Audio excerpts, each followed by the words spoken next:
Hello, नमस्ते, welcome back to my channel. I hope आप अच्छे होंगे, अपना ख्याल अच्छे से रख रहे होंगे। तो कई बार ना हम लोगों के दिल में ये ख्याल आता है कि जिस भगवान की हम पूजा अर्चना आराधना करते हैं, काश कि कभी उस भगवान के हमें दर्शन हो जाए, या काश कि हम कभी उस भगवान से मिल पाए। बचपन से सुनते आ रहे हैं हम ये सारी चीजें। दर्शन के बारे में तो खैर मुझे नहीं पता, लेकिन हाँ, इतना जरूर है कि हम उस डिवाइन पावर को एक्सेस कर पाए या फिर उसके नजदीक थोड़ा सा जा पाए, तो भी शायद जीवन का जो पर्पस है ना वो हल हो जाएगा। एंड जितनी मैं एज पे हूँ ना अभी, तो मुझे ऐसा लगता है कि पता नहीं कितनी लाइफ आगे बची हुई है। And the sole purpose of whatever life is left now should be like कि उस डिवाइन पावर के नज़दीक रहना, नज़दीक जाना, क्या चीज़ ऐसी कर सकते हैं जिससे कि हम शायद कभी ना कभी उस डिवाइन पावर को थोड़ा बहुत फील कर पाएँ, थोड़ा बहुत एक्सेस कर पाएँ। एंड जब मैं इस चीज़ के बारे में थोड़ा-सा सोचती हूँ ना, तो मुझे ऐसा लगता है कि इतना मुश्किल भी नहीं है। आज की इस वीडियो में हम बात करेंगे कि उस डिवाइन पावर को हम कैसे एक्सेस कर सकते हैं। तो इस चीज़ को फ़ील करने के लिए ना मुझे ऐसा रियलाइज़ होता है कि कुछ ऐसी चीज़ें हैं, जो चीज़ें ना कई बार हमें पता होती हैं, लेकिन ऐसा होता है कि हाँ, ठीक है, मुझे कोई चीज़ पता चली, मैंने एग्री भी किया उस चीज़ पे, लेकिन फिर हम भूल जाते हैं। लेकिन कुछ कॉन्सेप्ट ऐसे हैं कि अगर उन कॉन्सेप्ट के साथ अगर हम रहने लग जाते हैं, मतलब कि हम 24 घंटे उसी कॉन्सेप्ट में जी रहे हैं, तो फिर वो कॉन्सेप्ट जो है ना वो हमारे अंदर घर कर लेता है परमानेंट। जिनमें से कि एक कॉन्सेप्ट ये है कि जो कुछ भी हो रहा है ना, उन सब चीज़ों पे मेरा कोई भी कंट्रोल नहीं है।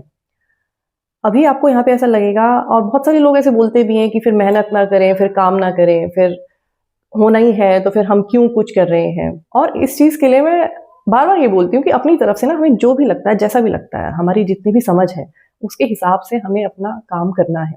उसके बाद जो कुछ भी हो, वो हमारे हाथ में बिल्कुल भी नहीं है। एक एग्ज़ाम्पल मैं यहाँ पे आपको देती हूँ। बहुत साल पहले की बात है, मैंने एयर इंडिया में एयर होस्टेस के लिए अप्लाई किया था, और उस टाइम पे मैं दिल्ली में रहती थी, लेकिन जो मेरा इंटरव्यू था वो बॉम्बे में था।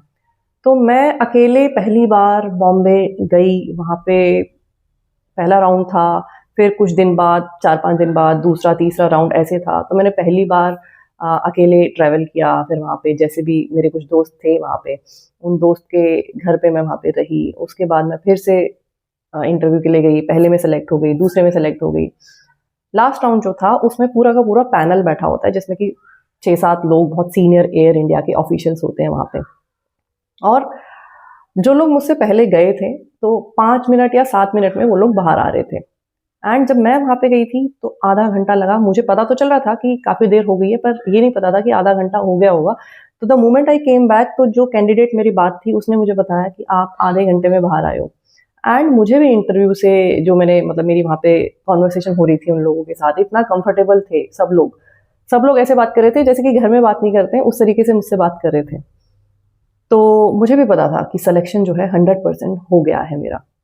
तो ये जो है, ये मेरी तरफ से मैंने अपना काम किया, अपना कर्म किया, कि वहाँ से वहाँ जाना, फिर जैसे भी मैं अपने आप को प्रेज़ेंट कर सकती थी, मैंने किया। और उसके बाद यहाँ पे मेरा कर्म जो है वो ख़त्म हो जाता है। लेकिन इवेंचुअली वो जो रिक्रूटमेंट्स थी, वही रिक्रूटमेंट जो है वो कैंसल हो गई, क्योंकि उस साल एयर इंडिया बहुत ज़्यादा लॉस में चल रही थी। ये बात कुछ है 2008 या 2009 के करीब की बात है। तो मैंने अपना काम किया, लेकिन क्योंकि मेरी किस्मत में नहीं था, मतलब नहीं थी वो चीज़, तो वो मुझे चीज़ नहीं मिली। तो यही एक एग्ज़ाम्पल है इस चीज़ का कि भई ये जो भी कुछ चीज़ें हो रही हैं ना, इन सारी चीज़ों पे हमारा कोई भी बस नहीं है। तो अगर आप चाहते हो कि उस डिविनिटी को थोड़ा-सा एक्सेस करना, तो पहला कॉन्सेप्ट तो ना हमें ये अंदर अपने बिठाना ही पड़ेगा कि जो भी कुछ ये हो रहा है ना, चाहे अच्छा हो रहा है, चाहे बुरा हो रहा है, चाहे आपको लग रहा है कि आप स्ट्रगल कर रहे हो, और चाहे आप फिर किसी खराब परिस्थिति में क्यों ना हो। तो ये जितनी भी सारी चीज़ें हो रही हैं ना, जब आप इस कॉन्सेप्ट के साथ जीने लग जाते हो कि मेरा कोई रोल है नहीं है, वो होगा जैसे भी होना है, तो आधी टेंशन्स जो है ना आपकी लाइफ की, वो वहीं पे खत्म हो जाती है। ट्रूली अगर आप इस कॉन्सेप्ट को पकड़ लेते हो तो, क्योंकि कुछ भी बुरा होता है, कुछ भी गलत होता है, मतलब कोई भी चीज़ जो भी आपके साथ हो रही है, जो भी आपको तकलीफ दे रही है, जॉब छूट गई है, या कोई भी ऐसा सर्कमस्टांसेस में आप हो जहाँ पे आप ऐसा लग रहा है कि ये क्यों हो रहा है मेरे साथ, तो वो चीज़ आपके साथ होनी है और वो होके रहेगी। दूसरी चीज़ ये है कि जितना हम लाइफ में ग्रैटिट्यूड फ़ील करते हैं ना, शुक्रगुज़ार होते हैं हम उन चीज़ों के लिए, उन छोटी-छोटी चीज़ों के लिए भी होना शुरू कर देते हैं। अब हमें ग्रैटिट्यूड का कॉन्सेप्ट तो पता है, हम इसको मानते भी हैं, लेकिन जहाँ पे इम्प्लीमेंट करने की बात आती है तो वहाँ पे भूल जाते हैं फिर हम। मेरी मदर थी तो मुझे बहुत अच्छे से याद है कि मेरी मदर उनका डायलिसिस होता था और हमारे पास कार नहीं थी उस टाइम पे। तो हम जो साइकिल रिक्शा होती है ना, उस साइकिल रिक्शा पे हॉस्पिटल जाते थे, कुछ 2-3 किलोमीटर होगा हमारे घर से। तो जब भी गर्मियों के दिन होते थे और मेरी मदर का डायलिसिस होके हम आ रहे हैं घर पे और उनकी तबीयत ख़राब है, बट वो घर पे आने के बाद भी मुझसे एकदम से बोलती थी, "इतनी गर्मी है तो वो भैया जो है ना बाहर उसको ठंडा पानी पिला दे।" और वो हमेशा मतलब अपनी तबीयत ख़राब है, फिर भी जो है उसको पानी पिला दे। तो हमारा नज़रिया क्या है आजकल, हमें ऐसा लगता है कि अगर हमें कोई सर्विस मिल रही है, तो हमने उसके लिए पैसे दिए हैं, तो काम खत्म हो जाता है। हम क्यों किसी को थैंक यू बोलें, हम क्यों किसी के शुक्रगुज़ार हों? तो हम सारी की सारी चीज़ों को सिर्फ़ इस नज़रिए से देखते हैं कि पैसे दिए और काम खत्म हो गया, हमें कोई ग्रैटिट्यूड फ़ील करने की ज़रूरत नहीं है, जो भी चीज़ें हमारे साथ हो रही हैं। लेकिन मैंने वहाँ से अपने घर में ये चीज़ बहुत अच्छे से फ़ील की, अच्छे से देखी कि एक जो भी कोई ऐसा इंसान होता था, जो भी थोड़ा भी मजबूर इंसान है, जो थोड़ा-सा भी सोशली जिसका बैकग्राउंड थोड़ा-सा भी कम है, मेरी मदर जो थी, वो हमेशा उस इंसान के लिए एक अलग एम्पैथी और सिम्पैथी रखती थी। तो उससे होता क्या है कि जब भी हम उस एनर्जी में रहते हैं ना, जब भी हम शुक्रगुज़ार रहते हैं किसी भी इंसान के, किसी ने हमारे लिए कुछ भी थोड़ा-सा किया और हम शुक्रगुज़ार हैं उस इंसान के लिए, तो ऑटोमैटिकली क्योंकि ये जो यूनिवर्स है, इसमें हम सारे जो लोग हैं, वो कहीं न कहीं हम आपस में कनेक्टेड हैं वाइब्रेशनली। तो जब हम एक-दूसरे के लिए ऐसा भाव रखते हैं, काइंडनेस का भाव रखते हैं, तो ऑटोमैटिकली हम उस भगवान से भी कनेक्ट होने लग जाते हैं। मुझे हमेशा ऐसा लगता है कि चाहे आप कितनी पूजा अर्चना और ये सारी चीज़ें कर लो, लेकिन अगर आपके मन में दया भाव नहीं है, वो काइंडनेस नहीं है, तो आप उस डिविनिटी के करीब जो है, वो कभी भी नहीं पहुँच सकते। इसीलिए हर एक इंसान के प्रति एक सेवा भाव रखना, ये बहुत ज़रूरी है अगर आप सच में चाहते हो कि उस डिवाइन पावर के जो है ना, करीब जा सको। एंड इसी के साथ-साथ जब भी हम किसी को थैंक यू बोलते हैं, ये चीज़ मैंने अपने फादर से सीखी। अगर अपने जूते भी कहीं से बाहर पॉलिश कराए तो थैंक यू बोलेंगे। अगर उन्होंने बस में टिकट लिया है कंडक्टर से तो वो उसको थैंक यू बोलेंगे। वो हर इंसान को थैंक यू बोलते थे और वो चीज़ जो है मैंने बहुत अच्छे से ऑब्ज़र्व की और मैंने बहुत अच्छे से सीखी भी वो। और मैं भी वही चीज़ करती हूँ। मैं किसी से कुछ भी चीज़ लेने जाती हूँ ना, मैं उसको थैंक यू ज़रूर बोलती हूँ। और थैंक यू बोलना ही नहीं मतलब सुपरफिशियली नहीं, एक वो चीज़ रहती है मन में हमेशा कि हाँ, मैं इस लायक हूँ कि मैं ये चीज़ खरीद सकती हूँ। उसके लिए एक तो थैंक यू आता है प्लस ये इंसान ने मुझे ये चीज़ दी है, चाहे बेशक पैसों में ही क्यों ना दी हो, बट दी है उसने मुझे। अच्छा, तीसरी जो एक बहुत इम्पोर्टेंट चीज़ है वो ये है, मैं वाली जो चीज़ आ जाती है ना, मैंने ये किया। क्योंकि मैंने ये किया तो इस वज़ह से मुझे ये सब कुछ मिल रहा है। मतलब कि मैं ही हूँ अपने जीवन में जो भी कुछ हो रहा है ना मेरे साथ, उसका रिस्पॉन्सिबिलिटी जो है ना वो सारी की सारी मेरे ऊपर है। और जैसा कि मैंने शुरू में पहला पॉइंट बोला था, ये दोनों आपस में इंटर रिलेटेड है।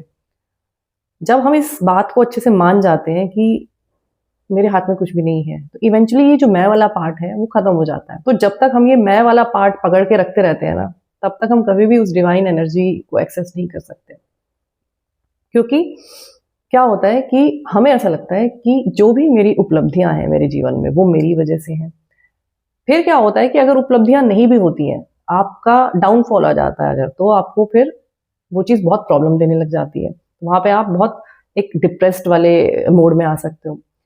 इसीलिए अगर आप ये मान लेते हो कि भई मेरे हाथ में कुछ नहीं है, अच्छा हो रहा है तो बहुत अच्छी बात है, भगवान का शुक्रिया अदा है। अगर अच्छा नहीं भी हो रहा है तो भी वो भगवान जो है ना वो मुझे देख रहा है, मैं उसका बच्चा हूँ, तो वो मेरा जो है ख़्याल रखेगा। तो वहाँ पे भी बुरे वाले फ़ेज़ में भी आप बहुत बुरा महसूस नहीं करोगे और अच्छे वाले फ़ेज़ में प्राउड या ईगो जो है ना वो आपके अंदर नहीं आएगी। एक मेरे सब्सक्राइबर हैं रविंदर सिंह, बहुत अच्छे-अच्छे क्वेश्चन्स पूछते हैं वो मुझसे। उन्होंने मुझे एक बार यही क्वेश्चन पूछा था कि कुछ भी अगर अच्छा होता है तो मुझे कई बार थोड़ा-सा ऐसा फ़ील होता है कि हाँ, ये मेरी वज़ह से है और जब वो चीज़ ख़राब होने लग जाती है तो मुझे गुस्सा आने लग जाता है। एक चीज़ होती है जिसको हम बोलते हैं वक्ता, अगर मैं ठीक बोल रही हूँ तो आई डू नॉट रिमेंबर। मतलब वक्ता का मतलब कि आप थर्ड पर्सन मान लो। तो जब आप ये ना मान के ना कि मैं ये फिजिकल बॉडी हूँ, प्रॉब्लम ये है ना कि हम सबने अपने आप को बस यहीं तक सीमित कर लिया है। तो अगर हम ये मानते हैं कि हम एक कॉन्शियसनेस है, या जिसको मैंने बोला ना वक्ता, वक्ता मतलब थर्ड पर्सन है, और आप अगर अपने आप, और रियलिटी भी वही है कि हम कॉन्शियसनेस ही हैं, हमें अभी समझ में नहीं आ रहा है, हम बहुत उलझ गए हैं चीज़ों में। रियलिटी यही है कि हम कॉन्शियसनेस ही है और कुछ नहीं है, जिसको हम सोल कहते हैं, जो एक लाइट कहते हैं, कुछ भी कह लो, वो इमॉर्टल है, वो कभी नहीं मरती है। ठीक है, तो अगर हम अपने आप को ऐसे देखने लग जाते हैं कॉन्शियसनेस के हिसाब से, और फिर हम देखते हैं कि ये जो इंसान है फिजिकल बॉडी वाला, इसको दुख हो रहा है, इसको तकलीफ हो रही है, इसको किसी के ऊपर गुस्सा आ रहा है, या जो भी कुछ चीजें हमारे साथ ऊपर नीचे हो रही होती है, जब हम उस थर्ड पर्सन की नजरों से अपने आप को देखने लग जाएंगे तो चीजें बहुत छोटी पड़ जाएंगी। और अगर हम इस आदत में आ जाते हैं कि भैया रियल में जो मैं हूं ना वो ये कॉन्शियसनेस हूँ, और ये जो फिजिकल बॉडी है ये तो वैसे भी खत्म हो जानी है, ये जितनी चीजों की भागा दौड़ी लगा रखी है, जितनी ये मारा मारी लगा रखी है, ये इकट्ठा करना है, वो बनाना है, ये घर, ये गाड़ी, ये बैंक बैलेंस, तो वैसे भी इवेंचुअली खत्म हो ही जाना है, यहीं का यहीं रह जाना है। तो अगर हम उस हैबिट में आ जाते हैं कि मैं जो हूँ वो एक कॉन्शियसनेस हूँ, तो प्राउड, ईगो, ये चीज कि मैं उससे बड़ा हूँ, वो मुझसे छोटा है, और ये जितनी चीजें हैं जो कि हमें प्रॉब्लम दे रही है, तकलीफ दे रही है, ये तो खत्म हो जाएंगी वहीं की वहीं, क्योंकि हमें समझ में आ जाता है कि इवेंचुअली जो सब लोग हैं हम, वो सब लोग ही कॉन्शियसनेस है।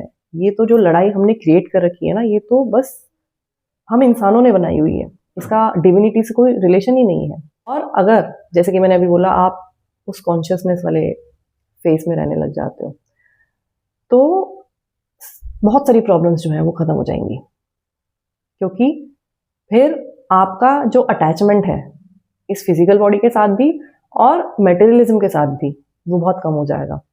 आपको चीज़ें इफेक्ट करना बहुत कम कर देंगी, और जैसे जैसे आप अपने आप को ये मानने लग जाओगे कि सचमुच में जो मेरा स्वरूप है वो वही कॉन्शियसनेस है, तो फिर अगेन आप उस डिविनिटी के थोड़ा थोड़ा करीब जाने लग जाओगे। हम जिस एरा में अभी रह रहे हैं, तो हमें बहुत ज़्यादा ज़रूरत है इन सारी चीज़ों को समझने की, इन सारी चीज़ों के साथ जीने की, रहने की। देन ओनली लाइफ जो है ना वो थोड़ी पर्पसफुल बन पाएगी, अदरवाइज तो फिर बस आए और ऐसे ही चले जाएंगे बिना कुछ समझे कि लाइफ का असली मतलब क्या था या क्या नहीं था। आज की वीडियो में इतना ही, मैं आपसे फिर मिलूंगी एक नई वीडियो के साथ, तब तक अपना ख्याल रखिए, lots of love to you, take care, bye bye.